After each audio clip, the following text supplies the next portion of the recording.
Hey, good Wednesday afternoon, everyone. State Representative Brad Halbrook, along with many of the leaders from the Illinois General Assembly House Republican Caucus, mostly of the Illinois Freedom Caucus. We just want to give you a day two veto session update about what did or did not go on in the big house today. 3+ hours of debate, or if you will, discussion about kind of meaningless resolutions that the Democrats put forth, ranging from about free speech, due process, political violence, autism, and asking Senator Kennedy to resign from DHS, and a red line extension of all things. So, and of course, that's what the Democrats want to talk about. They just want to do these meaningless resolutions. All the while, we would like to talk about reforming energy prices. We'd like to talk about reforming ethics. And what about spending cuts? The governor seems to be a little bit in trouble on some of these budget issues. So with that, I don't know where to start. Maybe we'll just go from my left to right, talk about whichever one of these resolutions, because I think we all spoke, or nearly all spoke, about the resolutions on the floor, or speak about the process maybe. So let's go, Will Howard, and then we'll just go this way and talk about these resolutions. Yeah, well, thanks, Brad. I think we had a little bit of a divine intervention on the floor when the lights went out, Yeah. which I thought was, really ironic, given the energy problems that regular folks out there are having, double, triple, quadrupling their energy bills just for this fantasy green new scam that we can't talk about enough. But what you see is just it's distractions. The Democrats have failed, and they're completely underrun. So they're trying to foment this stuff against Donald Trump and everything else. And we've got big problems. Our house is burning down around us. Nobody wants to do anything about it because they can't do anything about it, because doing something about it, like I talked about yesterday, is going to require them to do something transformationally different that's against their religion. Exactly right. Yeah, the house is on fire and they're smoking in bed in there. It's just insane. Leader Freeze, your thoughts on the afternoon? Second day that was a complete waste of time. Nothing frustrates me more being here when we do absolutely nothing. We waste taxpayers' money, taxpayers' time, and all they want to do is make Trump out to be the boogeyman, when in reality what he's trying to do is actually help the average citizen of the city of Chicago be able to walk from point A to point B and not get mugged or murdered. It is fascinating to me. I know it is. It is absolutely fascinating. That would be different. That they want that he's looking out for the citizens of Illinois, the citizens of Chicago, more than the governor and more than the mayor. Yeah, exactly.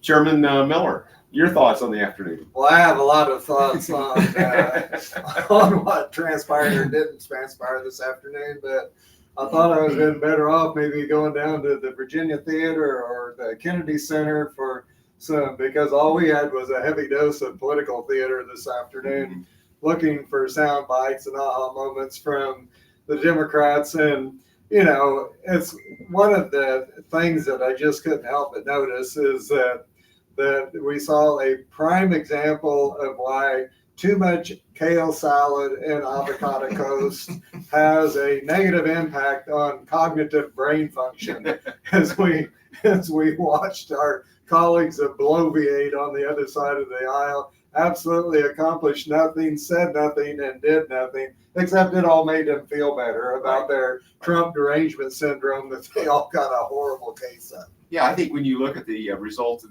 what happened this afternoon, I think the power outage there for 30 minutes might have been the bright spot of the afternoon. Hey! Yeah. So, Leader Niemer, you gave a pretty compelling speech and offered up a lot of words, but again, we come up a little short on the votes on the resolution. Yeah, that happens sometimes. But folks, it's a situation where, this close, where the budget's gone up 43% since Governor Pritzker's taken office. He's got a $250 million shortfall already that his office has admitted to. They had to raise taxes to the tune of $1 billion to balance the budget for this fiscal year. And the Democrats are just worried about blaming Trump on the House floor. They had a resolution where they blamed Trump for the political rhetoric that's been going on and the assassinations that have been happening throughout this country, when nobody talked about Governor Pritzker and his hateful political rhetoric, saying that the Republicans should not know a moment of peace. They need to become street fighters, and that essentially Republicans need to be punched in the face. And we see the political assassination of Charlie Kirk, as well as the other threats. And to blame Trump for the violent rhetoric that's been perpetuated by the radical left, when that man survived 2 assassination attempts, completely blows my mind. Exactly. Yeah, how many times can you be called a Nazi? It's exhausting. Gentlemen, we're joined with a very special guest here today, Representative Leader Martin McLaughlin. And so, Representative Leader, I'm sorry, misgendered you there for a moment. We're glad to have you. Trans leader. You know, You're a trans leader. I identified today as a leader. So no, thanks for the invite, you guys from the Freedom Caucus. Representative Martin McLaughlin, 52nd District. I am in Cook County, up by Chicago, and it is. God bless you. Yeah, it is amazing to me. Last week, I think CBS came and did an interview, and I sat down for 35 minutes. They took 2 sentences of my interview and felt it was worthwhile. Talking about crime in Chicago. I think we're at 600 murders, down from 800, and they think that's a success. You know, I said it's a bit like your temperature going from 106 degrees to 105. It's still fatal and deadly for far too many people. As it relates to budgets, and, you know, as a guy that runs a small business, I can't believe that the governor filed an emergency order to find the departments to save 4%. This body, along with Brad Hallbrook, Jed Davis, myself, April of a year ago, we identified $1.4 billion in NGO spending that we could immediately cut from the budget. Yet, the Democrats want nothing to do with it. And it's just amazing. Hallbrook and his dulcet tone voice and quick wit and way of putting something. I think yesterday had over 500,000 hits on a video from 6 months ago, talking about a contemporary issue that we as Republicans should take the lead on, and we should take the high road on. The governor's in trouble. He's admitting he needs cuts, and we as Republicans need to pounce on it because we've been ahead of the issue. So I'll continue to espouse for lower spending, lower taxes, and smaller government, because that's what Republicans were. For those Republicans that don't feel like that, I don't recognize them. So these gentlemen here do, and I do as well. So we'll continue to espouse for lower spending. Yeah. And their leader McLaughlin, I had thought I wanted to kind of weigh in there, but you talked about this dulcet tone voice thing, and I kind of lost my train of thought. Brad, you're made for radio, sir. Thank you. Yeah, well, like many said, a face for radio. Maybe that's not the voice, but anyhow, with that, I digress. So, gentlemen, I think we're kind of doing okay on time. But does anybody have any closing thoughts? Anything that we maybe have missed about what the Democrat priorities are, what our priorities are, and which ones are getting heard, and which ones aren't? Any thoughts? I got a quick one. So, guys, if you want to know the difference between our party and the Democrats, yesterday one of these gentlemen said it best. We talked about Charlie Kirk and the wonderful things he did, and then immediately after, the Democrats honored George Floyd. If that doesn't give you a contrast of what priorities are, I can't believe it. I also today, while they were doing the resolutions, I did not participate and filed a bill today to have the Speaker of the House, any speaker, should they be a felon, not have their portrait in the state capitol. I know these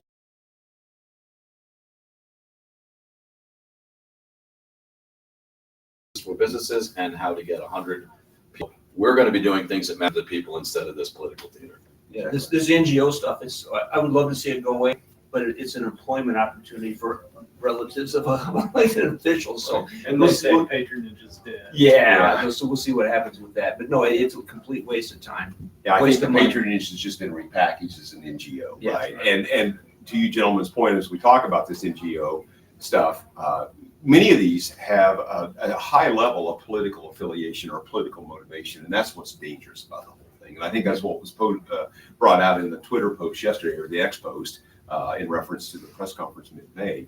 So with that, anything else, gentlemen? Now, one thing that they're trying to do is just like this afternoon, we spent all afternoon going through House resolution after House resolution.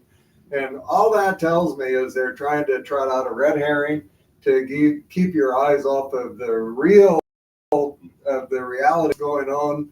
They're shooting people in Chicago like fish in a barrel. The crime's out of control, spending's out of control. Every quality of life issue in Illinois, our electric bills are off the charts, and it's a complete attack on the middle class, and small businesses are suffering every day because of the tyranny of the Democrat Party.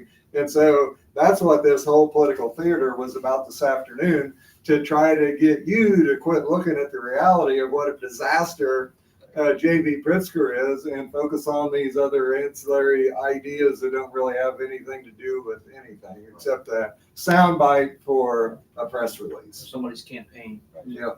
Great stuff. Going once, going twice. That's it right there. He said it. Nothing changes until you guys get involved and Right. you guys make it happen. The pressure that you bring is the reason that we get that we get change. So stay involved, stay alert, stay alive. Great words of wisdom. With that, we're going to close out for the evening. The scheduled programming note is we're doing it at 10 o'clock on Thursday morning. Not sure what action we will see, if any, on the House floor, but if there's stuff that's breaking, we're going to be sure to get back in and let you know kind of what happened here. Again, we'll be back in 2 weeks, the last Tuesday, Wednesday, Thursday of October for the last 3 days of veto session. With that, we always appreciate that you like, share, follow, and subscribe to our content. That helps us to get the word out about what is truly going on in this Capitol complex in the capital city of Springfield. And with that, we'll close out for the evening. Thank you.